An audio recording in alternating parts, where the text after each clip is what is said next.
Hey everyone, Brian with Progressive Combat Systems, and today I've got a shocking video of 3 Marines that are being beaten by a large number of people. I'm going to review the video with you, and then afterwards I'm going to give you some tips on what you could do if you found yourself in the same scenario.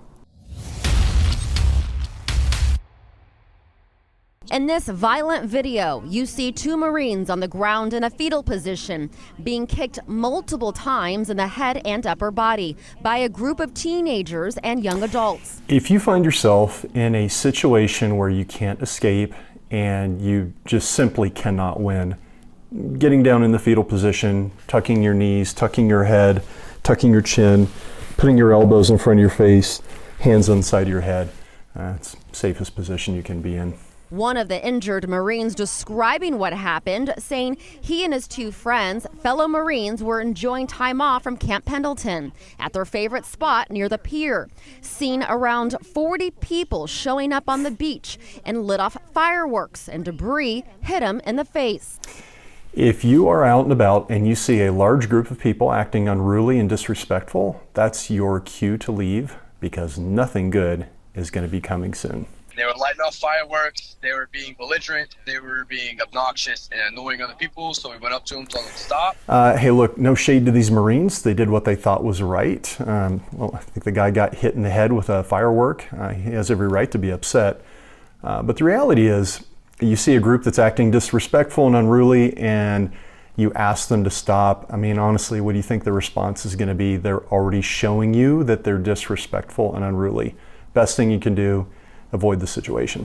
He says that's when the group followed them and it turned violent. We told them that we were Marines, so they would leave, but they didn't. They just kept going at it. Okay, so my understanding is that after they told them to stop, the teens basically said, hey, go screw yourself, so the Marines turned to leave. Then one of the teens came up and sucker punched one of the Marines in the back of the head and then ran back into the group. And the Marine justifiably was upset, chased him into the group, and started wailing on the guy, and that's when the group attacked him and overwhelmed him. Ray Palmer is a Marine wife and the mother of a 9-month-old who was nearly hit by fireworks on the beach trail that night. And as we were approaching them, they threw fireworks toward my stroller, and they were just laughing about it, and I just very timidly just kept walking because they were intimidating. There was a ton of them, and they had all these fireworks, and they thought they were being funny. They thought they were being funny. Yeah, that's real funny to throw fireworks at a 9-month-old. Hey, look, she did the right thing by not engaging with them, because things could have gotten a lot worse. People in groups, especially the larger the group is, the worse. They don't act normal. They'll do horrible things that they would never be willing to do if they were by themselves. They get into this groupthink mindset, which is just bad. So always avoid these kinds of things. This video is from San Clemente homeowner Darren Rude, who was so concerned about the unruly crowd that he called the sheriff's department 4 times. So, you know, what are we told to do today? Call the police. He called them 4 times, and apparently the police had not responded yet, which makes sense. What are you going to do if one officer shows up for, 40 people? They're not going to do that. That's not safe.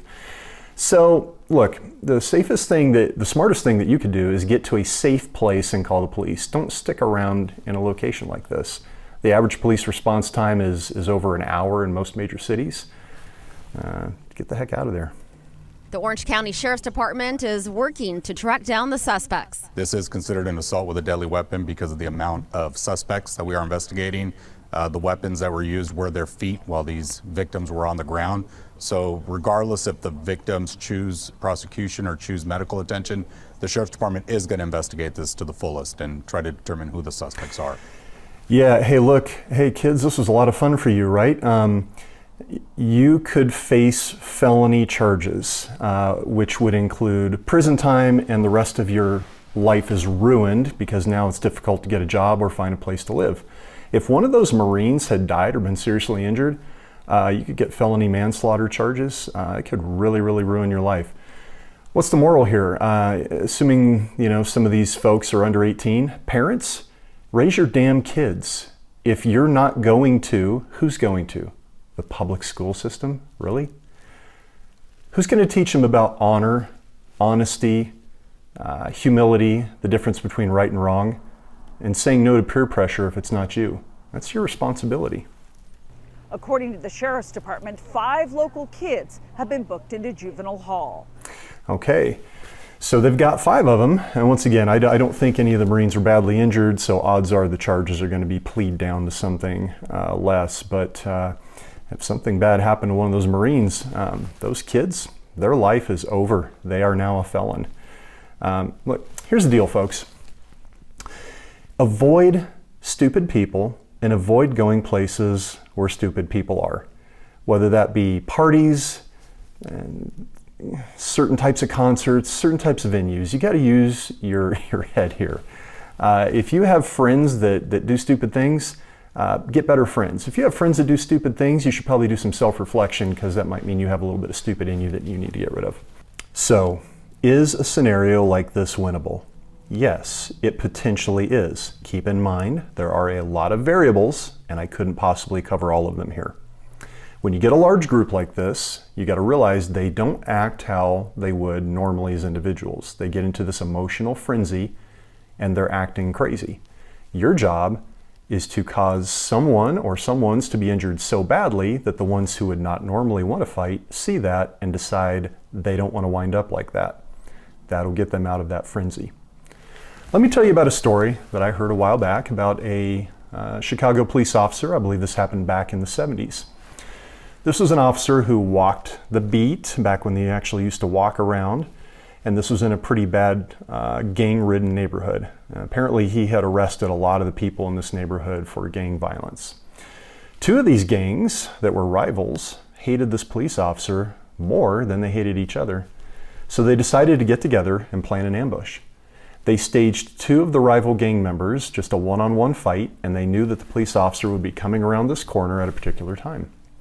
They knew he'd come and he'd break up the fight, and when he would do that, the other 12 would come and attack him. And that's exactly what happened. He came around the corner, he saw the 2 guys fighting, he broke them up, and then he was swarmed by 12. So now he's being attacked by 14 people. Now keep in mind, 14 people, how many people can actually get to you at any one given moment? Whether you're on the ground or standing, by the way, you want to stay on your feet if at all possible, but really only about 3 people can effectively kind of get to you, kind of one here, one behind you, whatever. He was fortunate enough to find himself with his back against a tree so he wasn't knocked down. Now, they said he said they were throwing punches at him, and he was blocking and doing a pretty good job of blocking, but he knew that eventually one of those shots was going to get through, was going to knock him loose, and if he got knocked unconscious, they were going to grab his gun and shoot him and kill him. He said in a moment of foresight, he saw I believe he said his wife and his 2 daughters in his head, and he was like, well, if I ever want to see them again, I need to do something different. So he stopped blocking, he came out of his shell, and he looked up. Boom. Grab, bam, bam, bam. Grab, bam, bam, bam. Who's next? They were gone. They had scattered. All he needed to do was go very violent and aggro on 2 guys, and the other 12 scattered. Okay, so how would you fight if you found yourself in this situation? Well, first things first. Don't get surrounded. You want to get yourself out of the middle. You're going to utilize your straight blast right down their center line, just sprint through someone, Hulk smash them out, get out of the middle of the pack. Next, grab that person in a tie clinch or maybe by the hair or their jacket, throw them in the way so that you are now on the outside and all the other attackers are coming towards you with this human shield in front of you. Smash them in the balls, hopefully they drop to their knees, and you can give them a knee right to the chops, which hopefully will knock them unconscious. Now all those people have to get around that body. Don't get into a classic fighting stance because you're just going to get swarmed again. As those people are coming around, stepping over their friend, stepping around their friend, you go after the next closest person and you just do what line 2 of the shampoo bottle says. Repeat until desired results. You do that over and over, as long as it takes, until you see the rest of them scatter. Hopefully, it's only going to take 1 or 2 people that you need to drop. Just depends on how quickly the other folks recognize that their comrades are lying in a puddle of urine and shame.